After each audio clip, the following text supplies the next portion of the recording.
Assalamualaikum warahmatullahi wabarakatuh. Perkenalkan, nama saya Jukarwati dengan nomor NIM 2303029.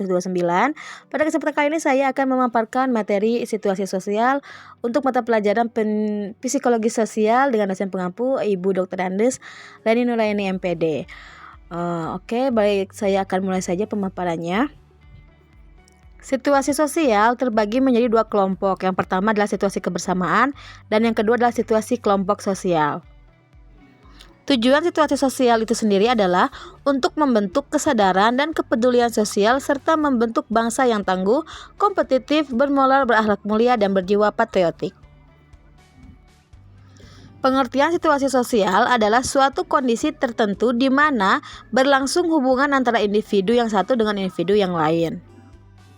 Situasi kebersamaan bisa berubah menjadi situasi massa, yaitu di mana situasi tingkah laku kelompok timbul secara spontan atau tidak terduga dan terencana. Contoh situasi kebersamaan adalah seperti orang yang sedang berbelanja di toko dan orang yang sedang menonton di bioskop. Ciri-ciri situasi kebersamaan ada 4. Yang pertama, sejumlah orang berkumpul. Yang kedua, orang-orang tersebut mempunyai kepentingan yang sama.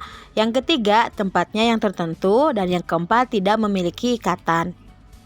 Situasi kebersamaan adalah situasi di mana individu berkumpul secara bersama-sama. Pengaruh situasi kebersamaan. Hidup bersama adalah sebuah kodrat yang telah ada sejak zaman dahulu kala. Definisi masyarakat merupakan makhluk sosial yang tidak dapat hidup sendiri. Hal ini membuat masyarakat cenderung hidup bersama-sama. Kebersamaan juga membuat segala hal yang dilakukan lebih menyenangkan. Alasannya karena proses sosial dan interaksi sosial dengan banyak orang juga akan memberikan pelajaran kepada masing-masing individu ketika bersikap dan bertindak di tempat umum.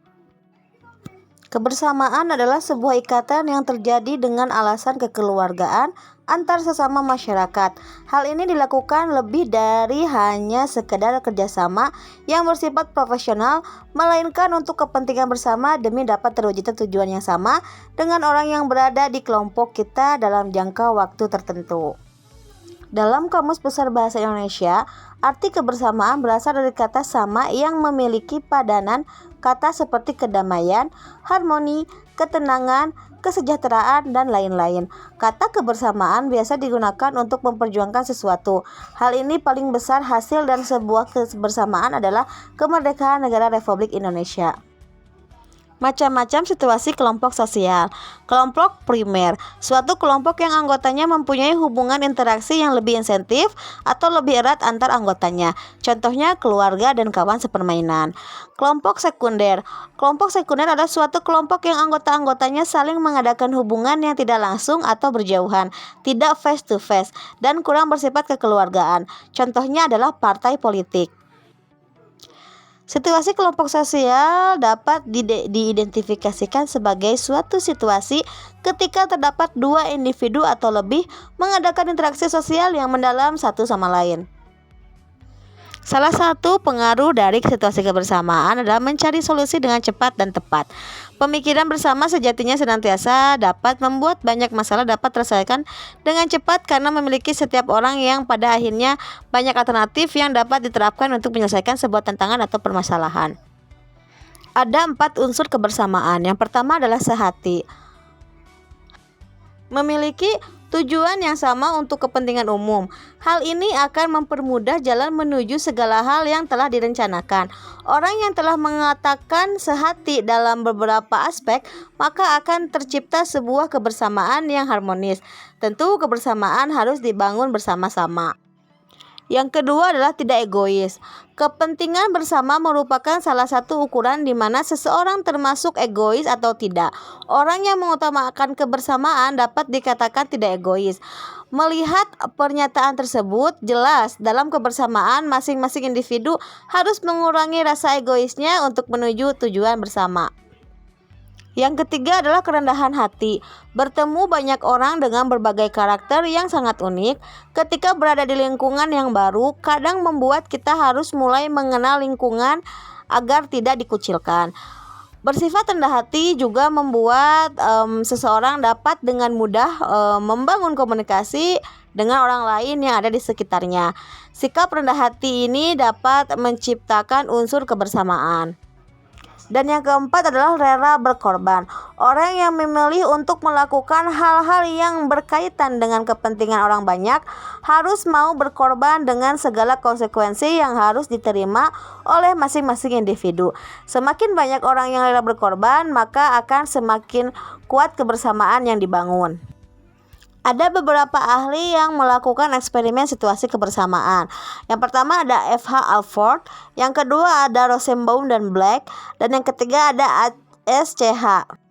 Eksperimen situasi kebersamaan F.H. Alford. Situasi kebersamaan sudah dapat mempengaruhi tingkah laku manusia sehingga seorang individu yang berada dalam situasi bersama akan menjadi lain dibanding ketika ia sendiri. Rosenbaum dan Black. Eksperimen yang dilakukan untuk menyelidiki akibat dari sikap dan tingkah laku yang dinyatakan oleh seseorang dalam keadaan kebersamaan.